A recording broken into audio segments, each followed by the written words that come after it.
السلام علیکم ورحمۃ اللہ وبرکاتہ۔ بسم اللہ الرحمن الرحیم۔ پیارے بچوں، آج کی کہانی کا عنوان ہے ایک مکار چور۔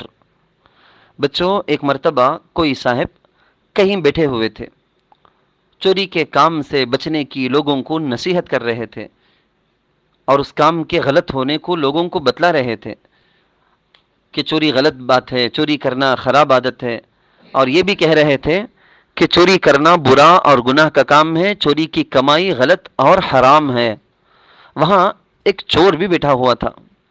اس نے سن کر کہا کہ چوری کی کمائی حرام کیسے ہے؟ یہ تو بہت محنت کی کمائی ہے، اس لیے حرام اور گناہ نہیں ہو سکتی۔ لوگوں نے کہا کہ وہ کیسے؟ چور نے کہا کہ دیکھو، سب لوگ رات کو آرام سے سوتے ہیں، مگر چور اپنی نیند اور آرام کی قربانی دے کر رات کو بڑی محنت کر کے چوری کرتا ہے۔ اس لیے چور کی کمائی محنت کی کمائی ہے، اس لیے وہ اچھی کمائی ہے، بری اور غلط نہیں ہے۔ لوگوں نے کہا کہ بے وقوف، بے شک چور رات کو آرام نہیں کرتا، مگر دوسروں کا مال ناجائز طریقے سے ہڑپ کرتا ہے، اس لیے اس کی محنت اس کے مال کو حلال نہیں بنا سکتی، وہ تو حرام کی حرام ہی رہے گی۔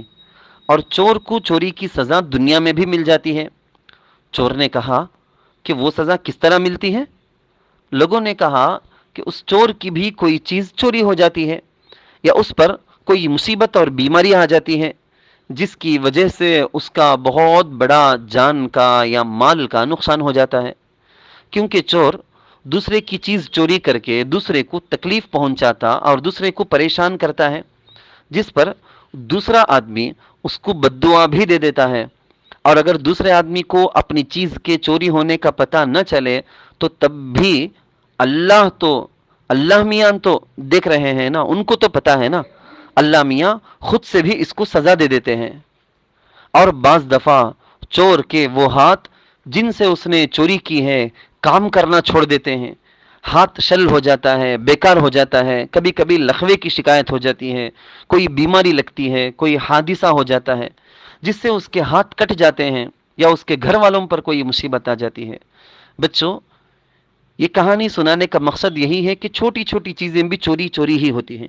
کسی کے پنسل کو، کسی کے ربڑ کو، کسی کے اسکیل کو، پین کو، حتیٰ کہ کسی دوست کے یا بھائی بہن کے کھانے کی چیز کو بغیر معلوم کرے کہ چوری سے لے لینا بھی چوری ہے۔ تو حقیقت بھی یہی ہے کہ چوری کی چیز اسی کی ہوتی ہے جس کی وہ چیز چوری کی گئی۔ چوری کرنے سے وہ چیز چور کی نہیں بن سکتی، اس کو آج نہیں تو کل مرنے کے بعد اس کا حساب دینا پڑے گا۔ تو بچوں، اس میں ایک سوال یہ ہے کہ چوری کرنا آپ بتاؤ کہ اچھی بات ہے یا بری بات ہے؟ اور یہ بتاؤ کہ چور نے اس کو کس طرح سے اچھی چیز بتایا تھا؟ اور یہ بتاؤ کہ چوری کی چیز چور کی ہوتی ہے یا اصل مالک کی ہوتی ہے؟ یعنی چرانے کے بعد وہ چور کی ہو جاتی ہے یا نہیں؟ چوری کرنے والے کو کیا سزا ملتی ہے؟ کیا اگر مالک کو پتہ ہی نہ چلے کہ میری چیز کی چوری ہو گئی ہے، کیا تب بھی وہ چوری کہلائے گی؟